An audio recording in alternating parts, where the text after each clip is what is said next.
अस्सलाम वालेकुम, welcome back to my channel. आज की वीडियो में मैं आपको पढ़ाने वाली हूँ पूरा Urdu grammar in one shot. One video में पूरा उर्दू ग्रामर आपका कंप्लीट हो जाएगा।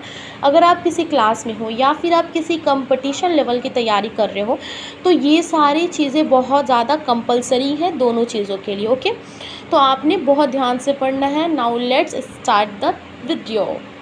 सबसे पहले हम जानेंगे कवायद क्या होता है, यानी कि ग्रामर क्या होता है। तो देखो, किसी भी लैंग्वेज को सीखने लिखने पढ़ने के लिए ना किसी रूल्स को, किसी नियम कानून को फॉलो करना होता है। डैट इज़ कॉल्ड कवायद। ठीक है। अब उर्दू कवायद के 5 हिस्से। उर्दू कवायद के कितने हिस्से हैं? उर्दू कवायद के 5 हिस्से हैं। पहला इल्म हिज्जा, इल्म सर्फ, इल्म नहव, इल्म उरूज, इल्म बलागत। इल्म बलागत को इल्म बयान भी कहते हैं। ठीक है। उर्दू कवायद के 5 हिस्से हैं।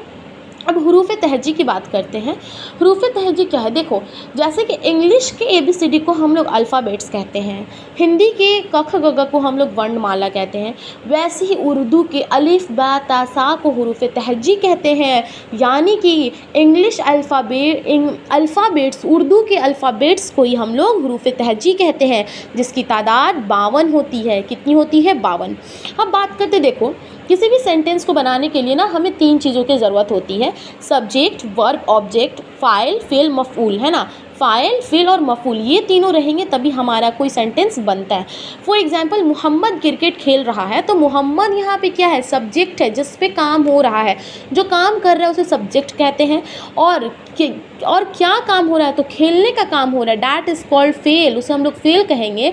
और किस चीज़ पर काम हो रहा है? तो क्रिकेट पर काम हो रहा है, डैट इज़ कॉल्ड मफ़ऊल। समझ आया? Now let's move on the next topic.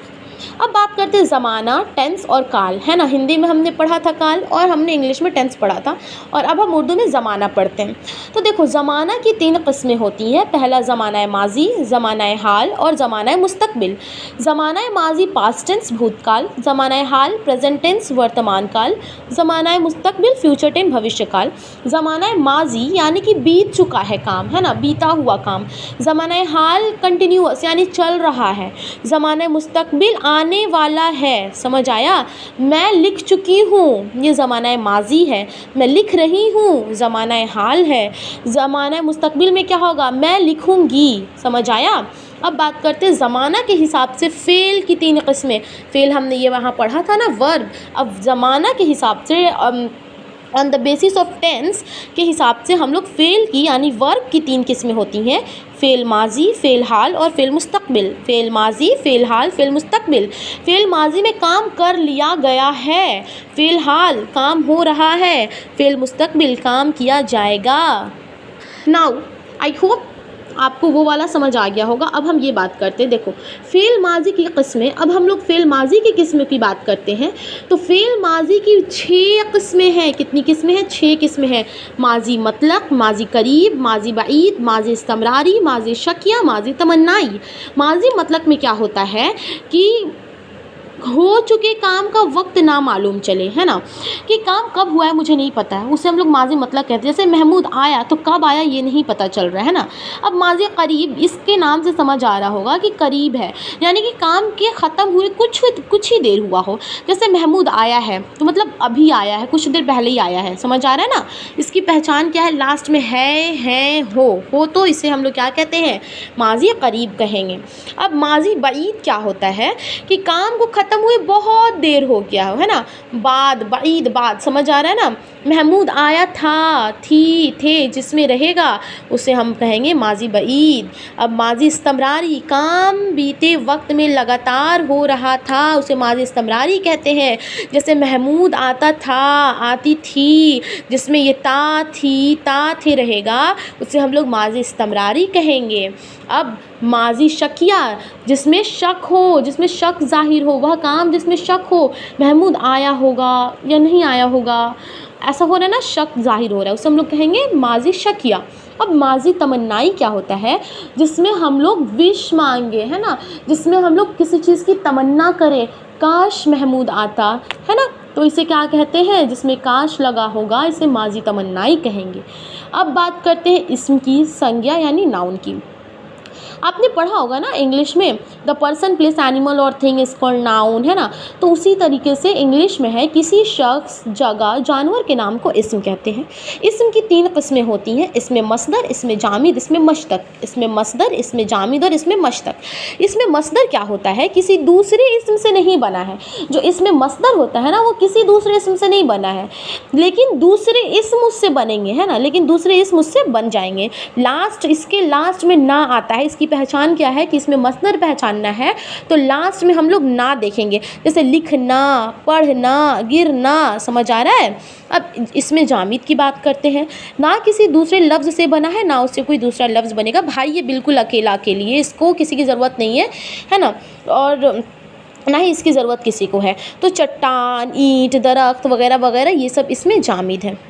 अब इसमें मश्तक की बात करते हैं। इसमें मस्दर से बना है, अब उससे कोई और लफ्ज़ नहीं बन सकता है। इसमें मस्दर से बन चुका है, लेकिन अब इससे मज़ीद और हम लफ्ज़ नहीं बना सकते हैं। जैसे पढ़ने से पढ़ने वाला बन गया, गिरने से गिरने वाला बन गया, और आप क्या ही बनाएंगे। अब बात करते हैं हासिल मस्दर। देखो ये जो है ना, ये मस्दर नहीं है, लेकिन इसमें मस्दर का असर दिखेगा, जैसे गिरावट, आहट, दौड़ वगैरह वगैरह। अब इसमें जामिद जो था ना, अकेला वाला, जिससे कोई चीज़ नहीं बनता, जिससे कोई और लफ्ज़ नहीं बनता है। अब उसकी 2 किस्में होती हैं, इसमें नकरा, इसमें मारफा। कॉमन नाउन, प्रॉपर नाउन, व्यक्तिवाचक संज्ञा और जातिवाचक संज्ञा। इसमें नकरा आम चीज़ के नाम को कहते हैं, नदी, पहाड़, लड़का, लड़की, ये सबको हम लोग इसमें नकरा कहते हैं। अब इसमें नकरा की 5 किस्में होती हैं, इसमें मुकब्बर, इसमें मुसग्गर। इसमें मुकब्बर जो है ये बड़ा होना जाहिर कराएगा, जैसे कटोरा। इसमें मुसग्गर छोटा होना जाहिर कराएगा, जैसे कटोरी। इसमें आला, ये औजारों को जाहिर कराएगा, जैसे खुरपी, कैंची वगैरह। इसमें सूत, ये आवाज़ों को जाहिर करेगा, जैसे म्याऊ म्याऊ, कू, छम छम ये ऐसे करेगा। इसमें ज़र्फ़, तो इसमें ज़र्फ़ क्या है, इसमें ज़र्फ़ जिससे जगह और वक्त का पता चले, जैसे स्कूल, जगह का पता चल रहा है, मैं सुबह स्कूल गई थी, है ना, ये इसमें ज़र्फ़ हो जाएगा। समझ आया। बात करते हैं, ये बहुत ज़्यादा इम्पॉर्टेंट वाला क्वेश्चन है कि इसमें मार्फा की कितनी किस्में हैं। उसमें ऑप्शन रहेगा 7, 5, 4, 6।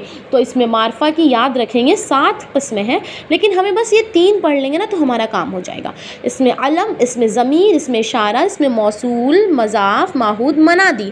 इसमें अलम क्या होता है, शख्स के ख़ास नाम को इसमें अलम कहते हैं, जैसे गालिब, सर सैयद। समझ आया।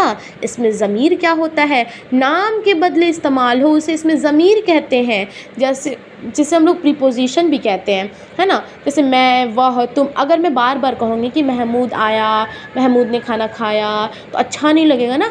ऐसे मैं कहूँगी महमूद आया, उसने खाना खाया, उसने है, उसने जो क्या हुआ, ये ज़मीर हो जाएगा। इसमें इशारा क्या होता है, इशारा करना ज़ाहिर हो, जिससे इशारा करना ज़ाहिर हो, जिसमें हो जाएगा वह, यह। समझ आ गया। अब बात करते हैं इसमें अलम, ये जो है ना इसका, इसमें अलम, अब इसका जो टॉपिक है, इसका टॉपिक स्टार्ट होता है। इसमें अलम की 5 किस्में हैं। इसमें अलम की 5 किस्में, इसमी, ख़ताब, लक़ब, तख़ल्लुस, कुनियत और उर्फ़। इसमी, किताब, लक़ब, तख़ल्लुस, कुनियत, उर्फ़। सॉरी, इसकी 5 नहीं 6 किस्में हैं। इसमी क्या होता है, जो इंसानों ने दिया हुआ है ना, जो जनरल नाम है, जो इंसानों ने दे दिया हो। ख़ताब क्या है कि सरकार की तरफ से मिला हो किसी ख़ास आपकी खूबी के ऊपर। लक़ब क्या है, आवाम की तरफ से दिया गया हो, आपकी किसी ख़ास चीज़ को देखकर, आपके कैरेक्टरिस्टिक को देखकर लक़ब दिया गया आपको आवाम की तरफ से। तख़ल्लुस, शायर अपने शायरी में आखिर में इस्तेमाल करते उसे तख़ल्लुस कहते हैं। कुनियत, ताल्लुक़ की वजह से पुकारा जाता है, जैसे इब्ने मरियम, अबू हाशिम, है ना। तो ये सब क्या हो जाएगा, ये सब तुम्हारा कुनियत हो जाएगा। कुनियत पहचानने का क्या है, इब्ने अबू उम्मे कुलसुम, है ना, जो उम्मे आयशा लगा रहता है उसे हम लोग कहते हैं कुनियत। क्या होता है भाई कि रियल नेम के अलावा दूसरे नेम से पुकारा जाए, जैसे कि तुम बचपन में बहुत मोटे थे तो तुम्हें मोटू कह दिया गया, तुम छोटे थे तुम्हें छोटू कह दिया गया, है ना, तो इसे उर्फ़ कहते हैं। अब बात आती है साबका लाहिका। आप सबको ये पता है, प्रीफिक्स, सफिक्स, उपसर्ग पड़ता है, तो वर्ड के स्टार्टिंग में जुड़ जाए उसे साबका कहेंगे, वर्ड के लास्ट में जुड़े उसे लाहिका कहेंगे। वाहिद क्या होता है, जो एक चीज़ को जाहिर करे, सिंगुलर। जमा क्या होता है, जो प्लूरल यानी कि एक से ज़्यादा चीज़ों को जाहिर करे। मुतरादिफ क्या होता है,